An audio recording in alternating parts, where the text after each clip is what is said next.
Sokotali banger de l'heure, sokotali ndenge violation ya constitution za ko salema, oza kotala ba théâtre, ba épisode na ba épisode ko leka na mboka et salete mokonzi ya mboka abima pe asola na peuple.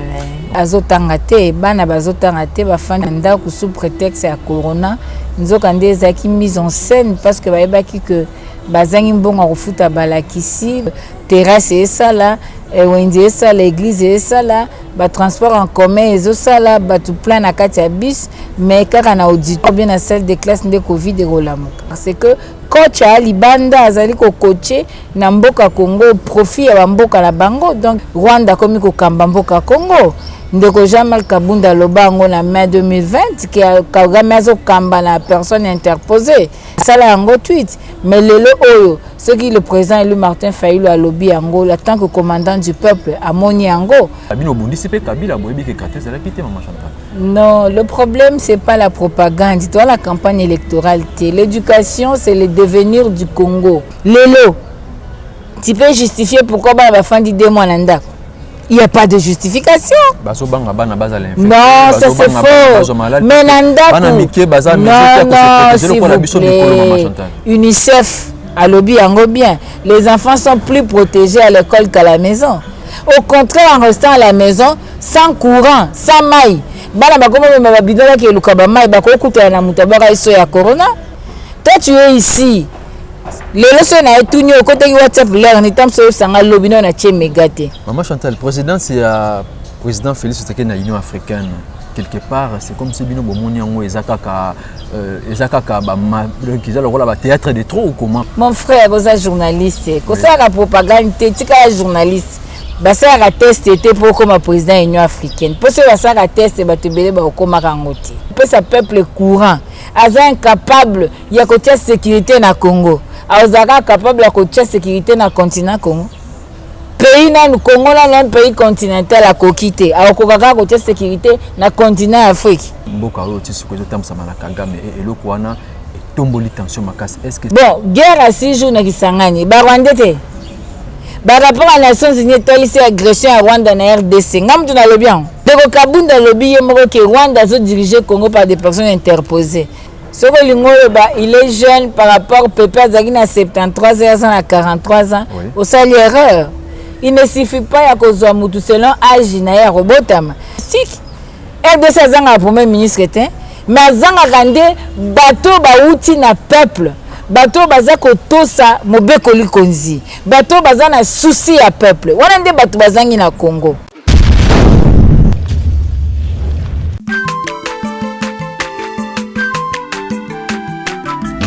Aza mwana moto te po akosangai. Abongwa ni pete po awangata. Nzambe ya le Nazarien. Le Nazarien.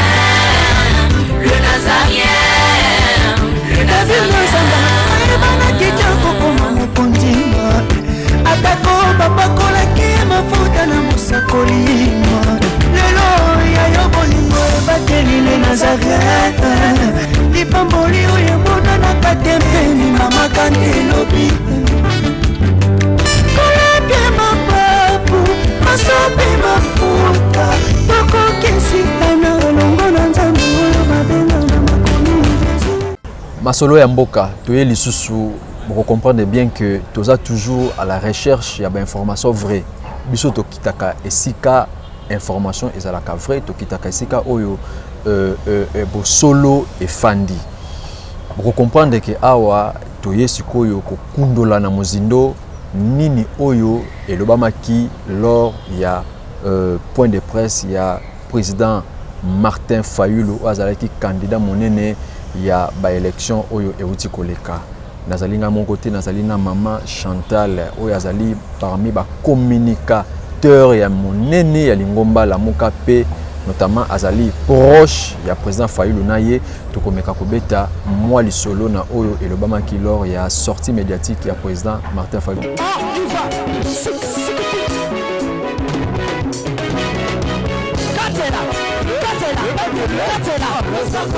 Allez, Katela.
Nazokatela nzambe losako na se siko.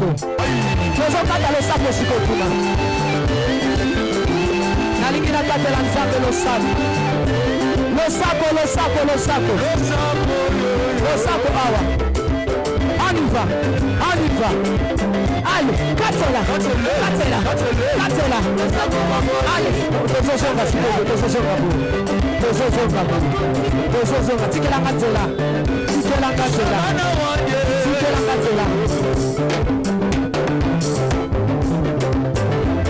Nazozonga, s'il vous plaît, tikatela.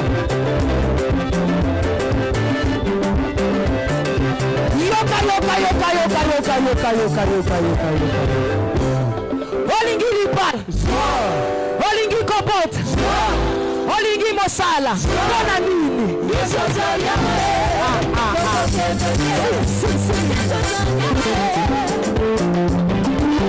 Maman Chantal mbote na yo. Mbote ndeko. Mais c'est difficile te kozwa yo wana fona lubango. Agenda na yo eza tala monene. Toza bana bitinda peuple, toza obligé. Merci Nengo ya Mbebiso maman to sepeli. Maman Chantal, président Fayulu asala qui sortie médiatique, abima pa bateye soka bimise quelqu'un mozali. Ni nuit etinda ki président Fayulu turo abima lisusu na misu ya population.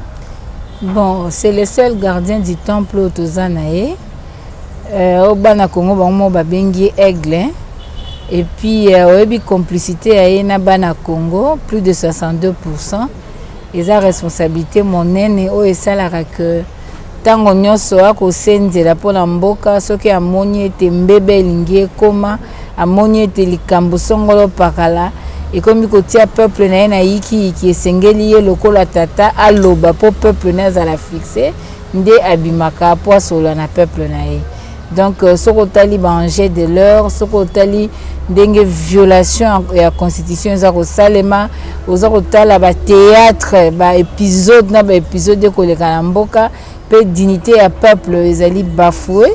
Ozotala ndenge peuple azo souffrir sur le plan social, yango wana nyonso nde esali ete mokonzi ya mboka abima pe asola na peuple na ye. Maman Chantal, ezalaki nini point de poste ya président Martin Fayulu nini oyo président alingaki population ayeba vraiment na molai? Bon, l'éducation c'est un droit. Peuple azotanga te, bana bazotanga te, bafanda ndako sous prétexte ya corona. Nzoka nde ezaki mise en scène parce que bayebaki que bazangi mbongo kofuta balakisi, bazangi mbongo bazobanga ba grève par-ci par-là. Yango bafandisi bana ndako po tokai ko comprendre était que terrasse et ça là, wenze ça l'église et ça là, ba transport en commun et ça là, ba tout plein na kati ya bus, mais kaka na auditoire bien na salle de classe de Covid et rolamoka. Donc, Zaki va protéger politique et c'est qui a tellement parce que l'éducation n'a pas de prix et c'est un devoir constitutionnel, c'est un droit au batufo bajur na yango. Quand la paix en sécurité na mboka parce que mboka est commis penza na yiki qui a makasi ya koleka. Et c'est qui te to fanda total mabia Congo ko continuer na kokende et c'est qui abima poalo bala ba mboka Congo était to sengeli ko senzela pe atali ndenge makambo ko tambola moni te de baibi pifo ya baimboka Congo bana Congo bazo jour na ba droit na bango te parce que coach à libanda azali ko coacher na mboka Congo profit ya mboka la bango donc esengela ki ko rappeler ba mboka Congo était esengeli to veiller na mabele na richesse pe na peuple congolais donc kota la penza na kisi alobaki mambo ebele oyo moko zomona lelo que Rwanda komi ko kamba mboka Congo ndeko Jean-Marc Kabunda lobango na mai 2020 qui a Kagame azo kamba na personne interposée ça là en tweet mais lelo oyo ce qui le président élu Martin Fayulu a lobby yango en tant que commandant du peuple à moni yango okomona ba forte délégation koya na mboka pona komema biso to violer constitution tina point au bureau d'âge qui doit ratifier un traité international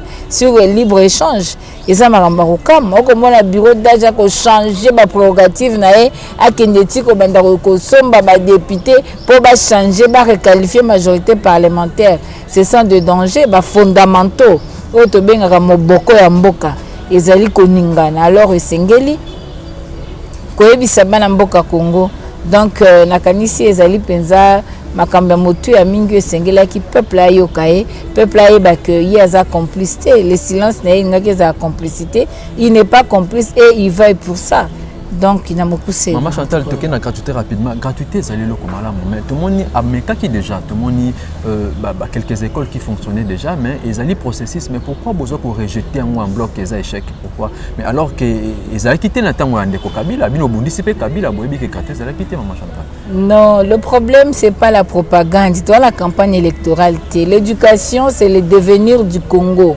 Fayola ebisi biso gérer, c'est prévoir, organiser, c'est commander, c'est contrôler, c'est prévoir, c'est coordonner, c'est administrer. Donc, tu as son planning, sans qu'on planifie ma kambuto lancer le komoko, bien qu'ils aient droit constitutionnel, il faut une planification pour qu'il réussisse et qu'il n'y ait malade. Et cette gratuité a de préalables dans l'infrastructure scolaire, dans la prise en compte, il y a personnel enseignant, dans la qualité de l'enseignement. On ne peut pas dire gratuité parce que la gratuité ne veut pas dire aller à l'école, mais la gratuité veut dire aller à l'école, être dans de bonnes conditions, avoir de bonnes matières et assimiler ces matières pour que lobby, tous les élites responsables de Congo. Donc si vous voulez prendre la gratuité dans le cadre lobby, Kende classe, la table blanc, Fanda la Mabele, Fanda la ban, un monsieur qui faisait le devoir de 30 personnes a commencé à devoir à 100 personnes et qui est impayé, a zopesa le konini pas bana pour que lobby tous bananini. Pour Batomaël le Balobi, qui veut tuer l'éducation, commence par tuer la jeunesse plutôt, commence par tuer l'éducation. Yo comme on a normal, au latisi moi na bleu blanc, à qui na classe, à Fandi Banda Tongoti, l'enseignant ne donne pas cours, enseignant se réclame bongo. À tel enseigne que mes parents bamoni que non, on ne peut pas sacrifier l'enseignement et c'est que tout zone de prendre en charge les enseignants. Mais bozo ka sonya kondimango pourquoi? Le problème de l'éducation, c'est un problème national. Ça n'a pas une couleur politique. C'est l'avenir de tout un pays. Les générations futures auront besoin de ça. Donc, on posait sur la question. Mais quand on vendait mon éducation, quand on était en train de trafiquer par rapport à ça, où étiez-vous? Qu'avez-vous fait? Nous ne voulons pas cette responsabilité historique. Lélo, tu peux justifier pourquoi la fin du démon l'anda? Il n'y a pas de justification. Non, ça c'est faux. Mais non, s'il vous plaît. UNICEF a lobby en bien. Les enfants sont plus protégés à l'école qu'à la maison. Moi, je suis ici. Mes enfants sont à la maison. Bazo sakana. Bazo solate. Bazo koutana baninga ko il faut koutana bango na classe. Maintenant, vous avez changé quoi? Au contraire, en restant à la maison, sans courant, sans maille. Bana bakoma mabidala ke lukaba mai bakokuta na mutabaka iso ya corona en restant à la maison ba ke beta ba football sans base à la équipe wana za la disons ba checker bango médicalement bazali exposé à corona. Vous pensez que muto azomela masanga fandi na terrasse a bien respecter geste barrière koleka muto akokoza na auditoire raison prétexte corona ya nini? Les enfants sont à la maison. Par exemple, il y a des parcelles congolaises où ils ont plus de 10 familles, 20 familles, parcelles moko. Les enfants sont en train de jouer. Mais celle de classe, ils ont 40 enfants. Mais dis-moi, ces enfants-là, bah, cause de corona, yebisanga na wenze, na bazandu, corona ozate. Taxi bis 207, ils ont même battu combien? Corona zate? Yebisanga le esprit de vie. Tant que babandaka première vague, babaki 16 personnes. Le ba même à combien? Transcose même à combien? Il n'y a pas de corona? Ça, c'est un prétexte. Mais dans l'entretien, on a fait un doc, on a fait une vidéoconférence. Ah, puis, tu bango. Aux la méga. Aux l'internet. Enseignement en ligne, aux la courant. Il ne faut pas qu'on copie-coller. Enseignement en ligne, la poto internet est illimité. Toi, tu es ici. Les leçons na etunyo côté WhatsApp là on est sur sanga lobino na che megate. C'est comme moi na otanga ndengeni. Ozala na megate. Ce qui pose megango za muki oza pressé, ozo banga kotinda ba image, o banga fungola ba vidéo. Okozaka mega ba otanga selo mwana. Oza bela courant et apparaît comme que fana la charge na coin avenue journée mobimba. Ozanga courant. S'il vous plaît, qui se moque de qui? Bango bafani na bandako bafuta la kutu couranté mais ba na courant ba départ unique 24 sur 24. Ce qui peut par hasard pas les groupe électrogène automatique ezali. Yo que comparer bango na enseignant ba nini en ligne. Ce qui biso to kokate na ville awa enseignement en ligne na mboka ba kokandene. Na intérieur na ba province ba nan batanga na ba école ndele ba ben ezate bafanda na ba koni. Tableau ezate bazo souffrir. Si ko yebisanga enseignement en ligne, ba yebi ata Facebook te, ba yebi ata WhatsApp te, ba ko sala Zoom ndenge, ba ko sala enseignement en ligne ndenge.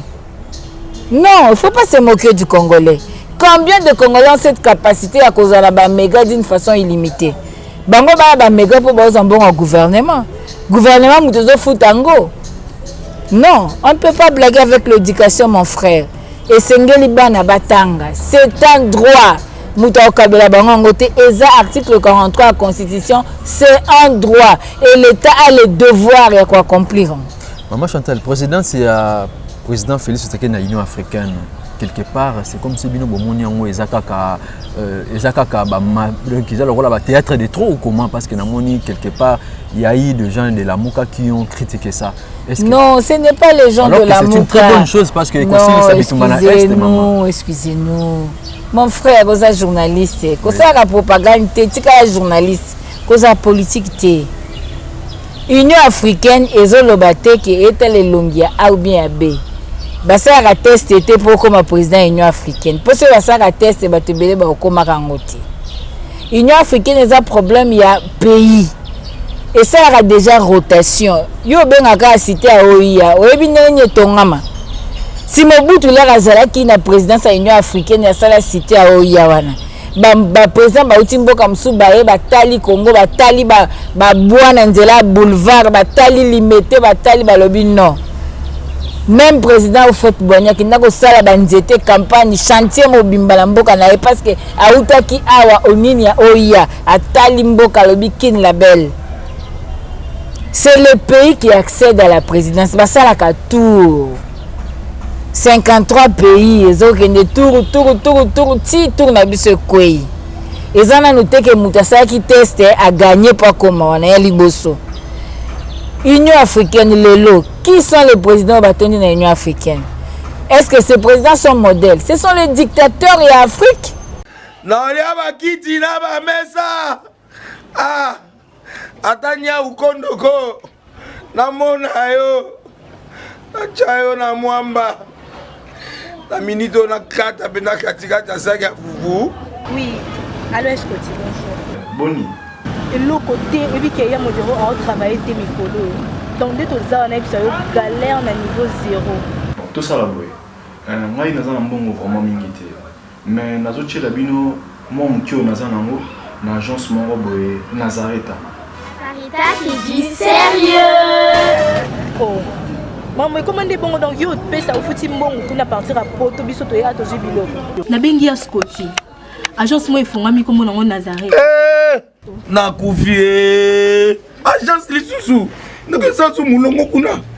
Pendant cela susu. Kuna eza mamba mulongo te. Ye si afuti mbongo kuna partir à poto biso tozo ke ko récupérer biloko oli. Ah tika boyeko. Yiso mona makama bongo na monte. Bat papa si mbongo kuna biloko ke récupérer biloko oli na agence. Ezalaka. Mais moi bandi. Maman. Leki nanga yebisi ngai mena ndimite. Na lingi na mona ki mona beso. Poli kamba boye. Na monde na ne salamate. Mama yebisa ngai. Ba pesi mbongo kuna biso to récupérer biloko kolia awa. Ya solo boutique Nazareta. Ezali boutique ou ezali à distribution de produits alimentaires. Ah! Nasali poto sunga bandeko oyo même ba oyo bazana na peu de ressources. Comme nous avons été bandeko bazana niveau Kinshasa même avec un petit rien. Donc à partir à $10, $15. Donc si vous avez un bon côté, nous devons na poto ko sunga yo, a ozika biloko kolia. Eh maman Nazareta nzamba pambola ya bakise mikole belé awa na sena mokili. Et bon awa tozawa poto yeba adresse awa. La boutique Nazareta est ici à Kubungate, toza sur avenue Monkoto numéro 1, direction Elengesa. Face à face na église catholique Saint-Vincent. Ah, direction Elengesa, Monkoto numéro 1, à face à l'église catholique Ah, c'est ça, d'accord. Bon numéro de téléphone, vous en avez déjà, vous en avez, on a 3 numéros pour Paris, vous en avez un numéro pour la Suisse, vous en avez un numéro pour la Suisse. Ah! Non. Nazareta, nous allons la Congo Sili. Julia, nous allons la Kangisa qui a foufou. Il y a modé, il y a un foufou. Oui, pour la Nazareta, dans le système en bimbi, dans le bon Shingo. Bon, ok. Vous allez sérieux. Ça, c'est du sérieux.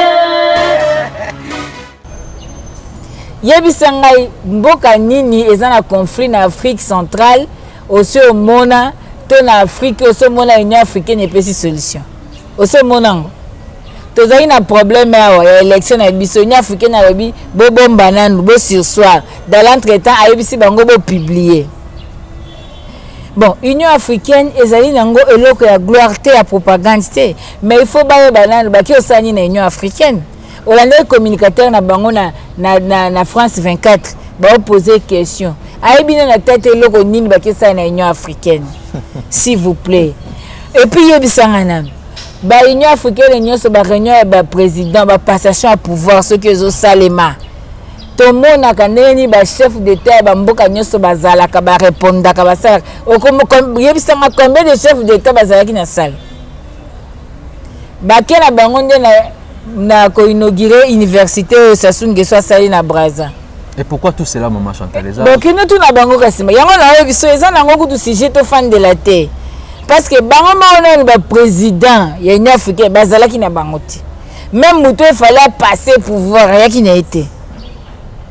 Yombo sabotage on est propre na mboka photo mitu na ba question siko bosse lango vantari na ndengeni eza ati na morote est-ce que l'Union africaine doit résoudre le problème ya RDC jamais quand à l'échelle nationale l'État est incapable de couper sa peuple maille de couper sa peuple courant est incapable de couper sécurité na Congo est capable de couper sécurité na continent Congo.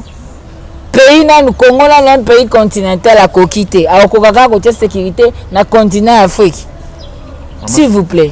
Maman Chantal yango nde tindi parce que le bamaki que président Fayalo ni mboka ro tisi ko tamsa na Kagame et le kwana tomboli tension makasi est-ce que cela est justifié de bongo maman Chantal opedi. Mais yo soko za congolais o ebite ke afide le kota na ba Rwanda na mboko. O bien oté. Bizi Makara dirigeant qui a été. Au moins le kunda batoire a été. Bazab. Lele bazab a Rwanda te. Bazab a Rwanda te. Bon tu timbonze bo c'est une histoire en boucle. Bazab a Rwanda te. Bon, guerre à 6 jours na Kisangani. Ba Rwanda te. Ba rapport à Nations Unies tolisi agression à Rwanda na RDC. Ngam tu na le bien. Oni muto le bien. Rapport Mamping de 1993 à 2003 batali si bien makambuni ni salami na est mboka Congo ezabiso batolo bien ngoto président Fayil mutalo bien kaka en 2020 rapport à Nations Unies bimia en novembre etali si bien que présence à ba troupe rwandaise dans la Congo bazo ça des autres bazo ça ba guerre ba makambe be présence à bazo na Congo yo sani bon lelo baye a na délégation munene to ça a traité à libre échange et qui ressemble à niveau bureau d'âge forte délégation au moins qui ont été ndeko Félix a eu pouvoir à la muki premier voyage Rwanda qui ogumba mela ba bemba ba rwandais alobi ba guerre zakana est zande ba effet collatéraux eza ngolo banini on aurait même pris 200 orphelins rwandais ba na ba na Congo ngolo banini eloko ni susolingi ba ibisa armée ya biso to nango ba fidèle ba yaka ba kei armée la biso za infiltré biso to lo bien te nazo tuna biso to lo bien bato ba travailler à ceux qui ba bimi ba kembo ka bango ba bimi ba za ba rwandais biso to lo bien mais lelo avant ba fungola union c'est soi-disant sacré na bango ba kendaki délégation kendaki na Égypte délégation qui na Rwanda kei au moins na ba réseaux sociaux ba parents deal bazate ce que le président il y a l'obani. À ce la réalité au peuple congolais se fait que c'est ça la réalité. À cause ndeko Kabunda lobby moko que Rwanda se diriger Congo par des personnes interposées. Bomoni angote bomoni ka ndeko ndeko nani Fayulu. Non. Il n'a fait que dire ce qui est vrai. Il n'a fait que dire ce qui est vrai. Batu ba uta mboka bango ba bomi ba katisi. Ba soda bango ba sani na mabela Congo. Lelo na ko tuna situation minembo ezandengeni. Que des poissons. Ni ezandengeni. Beso ke ta autorité moko atomboli mongongo le bemamba minembo. Ba le bate poani. Quand vous dites des choses vraies, bino bozo mona ngo ndireni non, biso ça la théâtre était. Le président éli ayebisi peuple esengeli oyeba. Esengeli oyeba wana eza théâtralisation bazo sala. Kabila était avec Kagame. Félix est avec Kagame. Il y a un président il y a le bien clairement. Est-ce que c'est le Cameroun biso to ko ba kese baza wana coach ye wana bongo siko lingi. Le président il y a le bien go et za bongo. Maman Chantal, premier ministre Askotiko Bima. Est-ce que ezali moyen té azapé jeune? Est-ce que ezali moyen té pour na ko longola ko renouveler classe politique comme Yemoko Mokonzabo Kaloba qu'il faut qu'on renouvelle classe politique? La jeunesse ce n'est pas na nombre ba âge, la jeunesse c'est l'état d'esprit. Ce que il est jeune par rapport au peuple Zagina à 73 ans à 43 ans, oui. Au salaire erreur. Il ne suffit pas à cause de selon âge na robotama. Mais la jeunesse, renouvellement de la classe politique, c'est au niveau de l'état d'esprit. Parce que la classe politique, oh, il y a liboso, il y a papa, la biso, il y a limite, nango, na anti-valeur, na corruption, enrichissement illicite, na mauvaise gouvernance, insécurité, na mboka, bazali ko boma état de droit. Ezate balingi ba assassiner démocratie. Mais renouvellement de classe politique elingi koloba, bato bakoya na esprit asika, basé sur les fondamentaux du développement, basé sur Limbi Sangai. Moi, je ne parle pas individu. Oui. Le premier ministre, c'est quoi au Congo? C'est un événement. Moi, je ne peux pas entrer dans ma vie individuelle. Est-ce que RDC a un problème à premier ministre? Ou bien RDC a un problème à Moïbi Mapona? Il faut bien faire le diagnostic. RDC a un premier ministre, mais Zanga Rande, bateau baouti na peuple. Bato baza kotosa mobeko likonzi bato baza na souci ya peuple wana nde bato bazangi na Congo. Est-ce que mutu o auti na deal mutu auti na coalition basée sur le faux ata yo tie verni na manzaka lobi verni kolongo manzaka otikala soko boy kolongo yango ebandolongo yango moko e koma kutu saleté na misu soki yo tie peinture na voiture est en panne. Le okangama nzela pour panne kozala kaka. Ce n'est pas question de changer peinture, c'est question de moteur. Moteur est à kobeba, soit tu changer moteur, soit tu changer mutukasika. C'est ça le problème. Beaucoup de 50 premiers ministres, mais l'ossature reste la même. Le système est en dernier moko. Tout le monde qui mouille bien pas Kabila, tout le monde a mouillé bilelo. Tout le monde qui mauvaise gouvernance, tout le monde a ngolelo. Tout le monde qui insécurité, tout le monde a ngolelo. Tout le monde qui minasem, le tout le monde a famille présidentielle. Tout le monde qui yo zo mona ba bossa aranye na nzela ko tambola ko tosa droite ya bien famille présidentielle. Ozo mona te. makambo nyonso ya mabe toboyaki na Kabila tozomona ngo tomonaki achat de conscience tomoni badepute batekani nyonso ezokontinue nango bongo yoyebisa ngai tata ya bato wana jene ya bato batie ye ata aza mwa moki ata ya mokolo akosani misisa ya mabe esi efandi tobongisa nani mosisa te tobongisa mosisa tosala no bareforme tochange nanu baprincipe fondamentaux ya kokamba mboka ntango tokosisa yango bozwi sikoyo bilenge baye na mayele ya bilenge na vigueur ya kibolenge bakopusa mboka liboso mais soki bozwi bato oyo aza na mayele na ye aya na makasi na ye soki ozwi lilala moko ya kitoko otie na malala ya kopola esalaka nini? Maman Chantal, plein ya sortie de crise ti lelo ezozala appliqué te blocage eza wapi? Blocage eza te qu'ezala appliqué te, ça c'est la voie salvatrice. Mais bato bakolinga ko se plier te po bayebi ke soki tozongisi mboka ya molongo bako se retrouver te. Po bango bakenda ko tricher na CENI, bakenda ko tricher na cour constitutionnelle. Yango moni kutu théâtre ya bitumba ya ba marié FCC cache bundi po ba mosu ba tie bato na cour constitutionnelle o ba pesi arena bureau d'agence la makambo esengela kite. Yango moni théâtre ya bitumba na bango. C'est-à-dire bango bakolinga te po bayebi ke boko dévoiler bango moya bayi basu maponomi kozala te moya basa asu bazikizaki kozala te yango bakotia moto makasi me balinga te tokosuka kaka wana na dialogue tokosuka kaka na réforme esengeli tosala kaka réforme tobongola loi électorale CENI eyeba nekambamaka na nani ekambama ndenge nini cour constitutionnelle eyeba ekambamaka na nani ekambama ndenge nini toyeba ba droit de l'homme toyeba ba CESAC ba service ya défense et sécurité il faut ba réforme po tolongola ba infiltré na armée bana Congo batambusa mboka na bango soki tosali te nyonso bakosala ezalaka déshabiller Saint-Paul pour habiller Saint-Pierre. Maman Chantal tokomi koshite tokozota mingi te tozomona lamuka forte fièvre za mama makasi na kati ya lamuka ndeko Jean-Pierre Bemba ndeko Moïse Katumbi c'est comme si baza déjà na kati ya masolo moko boye mwana mboka Fayulu Muzitu bango batikali na position moko boye avenir ya lamuka fièvre za na lamuka te na lamuka on adhère ndengo lingi pe balongwaka ndengo lingi lamuka eza na ba axe nango soki o marché contre ba principe ya lamuka tu n'es plus lamuka bakie ba comme la union sacrée lamuka continue fièvre ezate lamuka va normal le président élu est là où tout ça la conférence nous évoluons bato basepeli na bango bakende embrasser fraude ya bisoni lamuka c'est l'esprit du peuple lamuka a été créé par le peuple et nous continuons.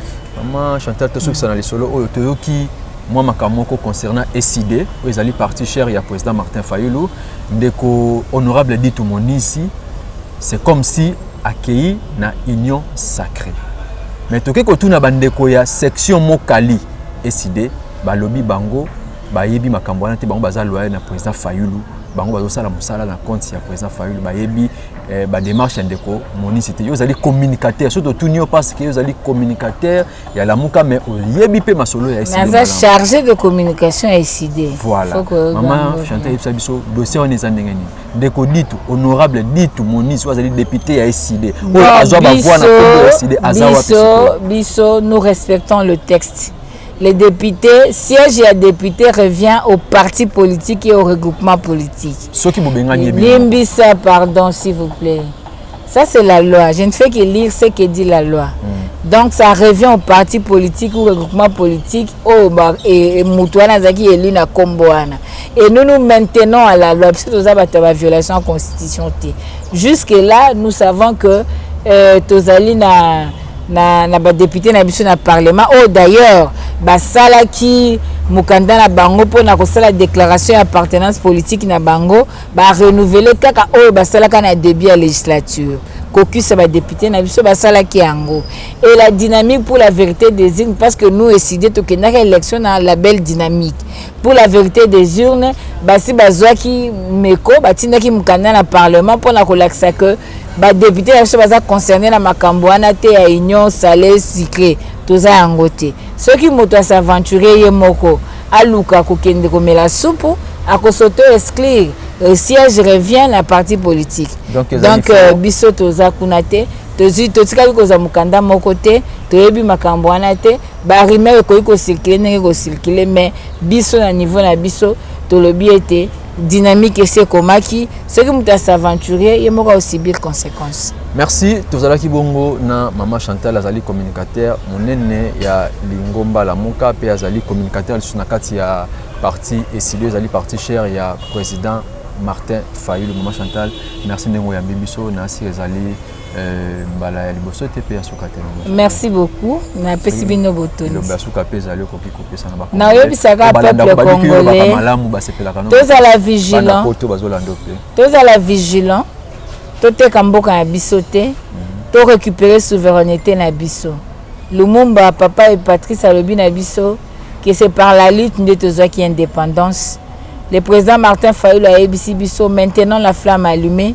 Nous devons kobunda jusqu'à récupérer la souveraineté du peuple. Sans la lutte au kokate, quelles que soient les injures, les menaces, quel que soit tout ce que bato bakoki traiter biso, to bangelo côté, c'est ça le prix d'une lutte. En tout cas, tous allons ensemble derrière le commandant du peuple. Lobby le vendredi marche ezali, marche bana nyoso ya Congo, ba jeune ba nyoso ba lobby toko kita na nzela parce que toko ko tolérer te que mopa moko boya tenir ba propos contre notre président, ba propos etali ata été maramba bana Congo ba koloba aye ko répondre donc à confirmer lisusu ke baza penza na mabele ya Congo. Donc to telemi biso ce vendredi na 9h na rond-point Willery biso se to kutani wana tina ambassade ya Rwanda pour na koloba non et non ingérence na mboka na biso te carré de gage. Merci beaucoup. Ezalaki bongo mama Chantal ngana bino na kanisa tokokutana na prochain numéro oyo toko luka lisusu bato oyo bakopesa bino ba information malamu botikala malamu kimia na nzambe o mabota babino. Merci. Naolia bakiti na ba mesa atanya ukondoko na mona yo na chayo na mwamba na minito na kata pena katikata saki ya fufu. Oui. Allô, est-ce que tu bonjour? Boni.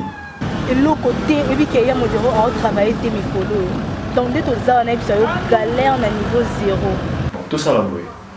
Moi, il y a un bon vraiment mingité. Mais nazo tchela bino, moi, mon kio nazanango, l'agence mon boy Nazareta. Sarita qui dit sérieux. Oh.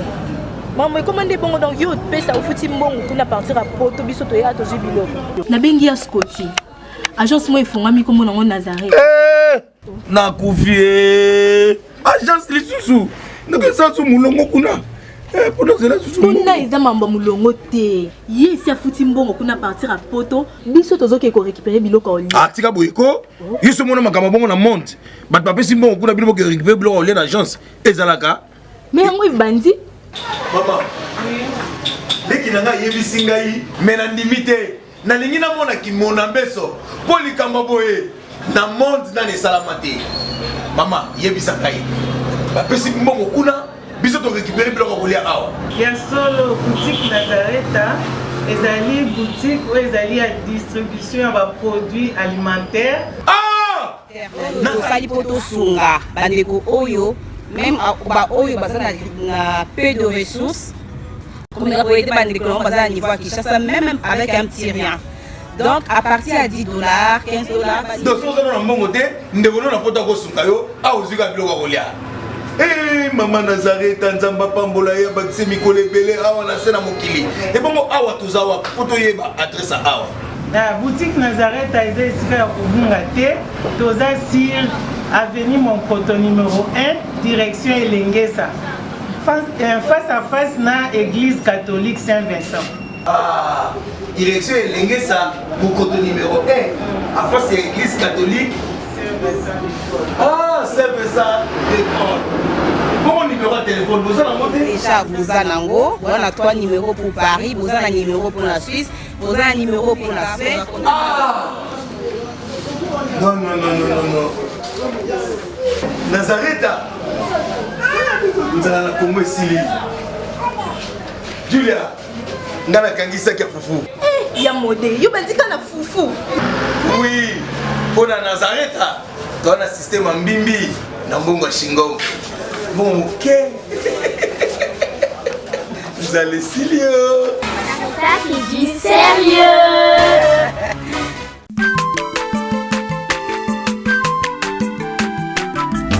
Aza mwana moto te po akosa ngai abongwani pe te po awangana nzambe ya le nazarien, le nazarien, le nazarien, le nazarien. Banakita kokoma mokondima atako bapakolaki mafuta na mosakolima lelo yayo bolingo ebateli le nazareta lipamboli oyo emonanaka te mpeni mama kandi elobi kolapie mapapu masope mafuta tokokisikana elongo na nzambe oyo babenga na makomi